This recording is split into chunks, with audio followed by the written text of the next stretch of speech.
So today we'll start with the content photosynthesis. So this is a very important part on plant physiology lesson. So first we'll see what is photosynthesis. So photosynthesis means photo means to light and synthesis means to build. This we know everybody.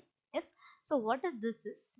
It is a process by which your autotrophic organisms like plants, algae, it has the bacteria to utilize the energy from sunlight. That is important. So from sunlight it prepare their own food. So in this process we can see here can you see carbon dioxide combines with water in the presence of sunlight and chlorophyll to form the carbohydrate.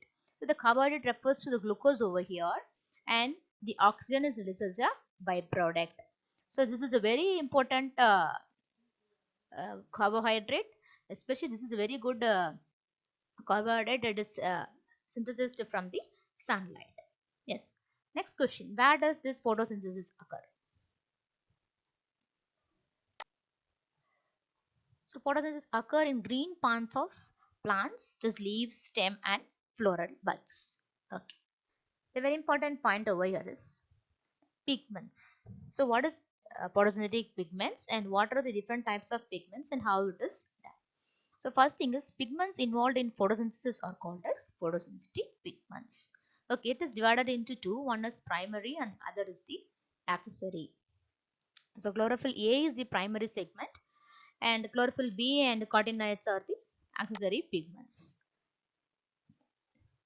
This primary pigments what it does is it traps solar energy and converts into electrical and chemical energy. That's why they are called as reaction center. Whereas these auxiliary pigments what they do is they absorb energy to chlorophyll A to molecule. This is they pass on the absorbed energy to chlorophyll A molecule. These reaction centers and the accessory pigments are called as photosystems.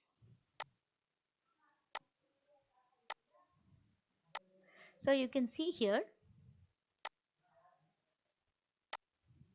See this is the pigments. Yes. So light is they are absorbing the light and synthesis is the one products and these are the antenna pigments and this is the reaction center. So this is the primary pigment that which traps the solar energy and converts into electrical energy and chemical. This way it is called as the reaction centers. So here you have chlorophyll A and chlorophyll B. So chlorophyll A is the reaction center and the carotenoids, xanthophyll and chlorophyll B are the primary this antenna pigments.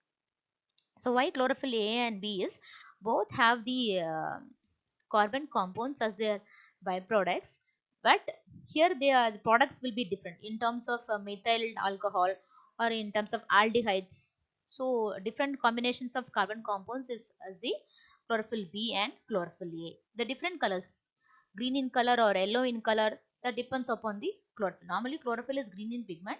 Here yellow, green, some different combinations of colors will be there in the centers. So this is important when you learn. So light, that is your reaction center, what it does is this is the primary segment, it absorbs energy, solar energy and converts into electrical and chemical energy. So this is called as the reaction center.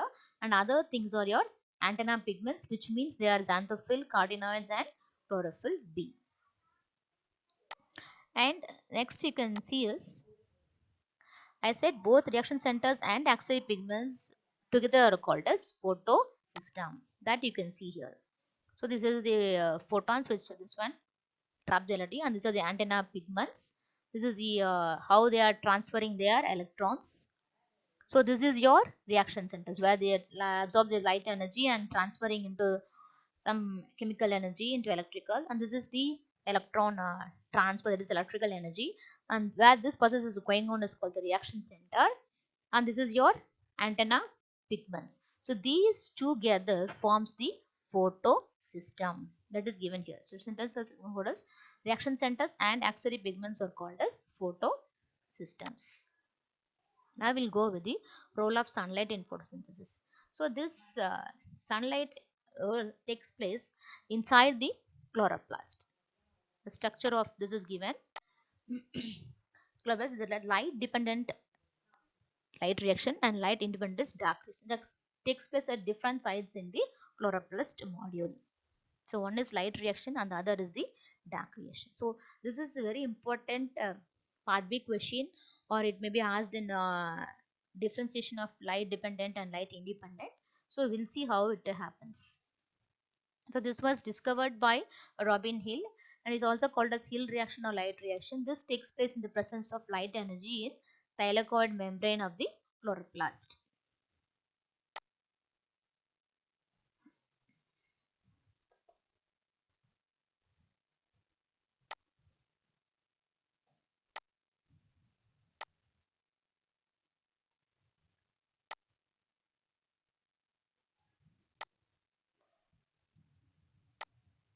See here, this is your light dependent reactions where light is absorbed and it happens in the thylakoid membrane where water and oxygen are released. You can see here light dependent reactions and this is light independent reactions.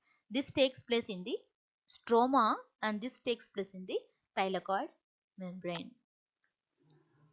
So photosynthetic depends what is absorbed light energy and converted into chemical energy ATP and NADPH2. So absorbed solar energy it converts into ATP and NADPH2.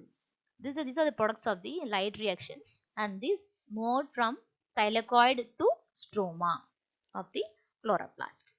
So you should know the expansion of all the expand like abbreviations ATP, ADP, NAD, NADPH2. Yes. Now we'll see with the light independent reactions. So light independent reactions means biosynthetic phase. So what is biosynthetic phase means?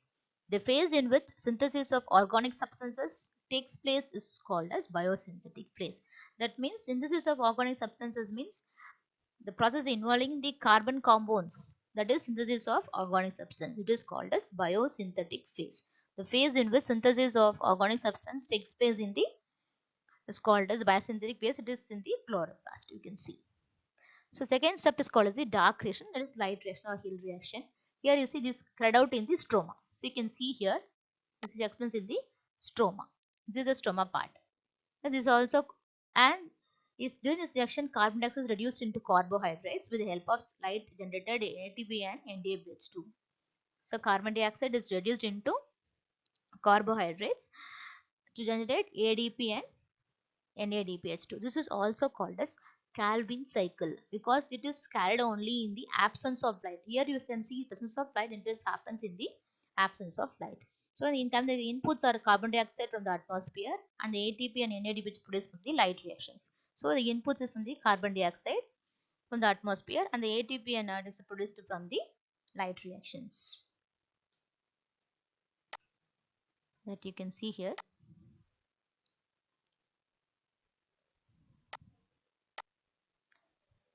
So Melvin Calvin, an American biochemist, he discovered the chemical pathway for photosynthesis. This is a one-mark question. This is cycle is also called as Calvin cycle, and he was awarded the Nobel Prize in the year 1960 for this discovery. So you can see the photosynthesis diagram like light dependent reactions. We have a Calvin cycle, the glucose and carbon dioxide, where water and oxygen. It is given here clearly. And one more diagram I want to show you.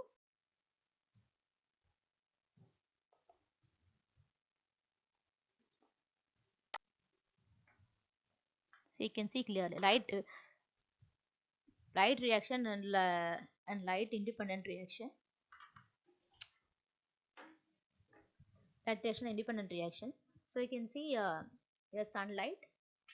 This is see water and aqueous evolved, and this is transfer light into ATP, and it is given to Calvin cycle where the carbon dioxide from the atmosphere and it make glucose using ATP and NDP. So you can see this picture very clearly. This is light dependent and this is light independent. So you can take it as Calvin cycle. This is light reaction or Hill reaction. So what are the factors affecting the photosynthesis? Internal factors means pigments, leaf age, accumulation of carbohydrates, hormones. Whereas external factors are light, carbon dioxide, temperature, water and mineral elements. So this is very important part. So while reading, go with the what is light reactions, what are the pigments involved, and what is primary and accessory pigments. You will learn all these things. Okay. Next class we can see about the mitochondria and the respiration. So this is very important part. Thank you.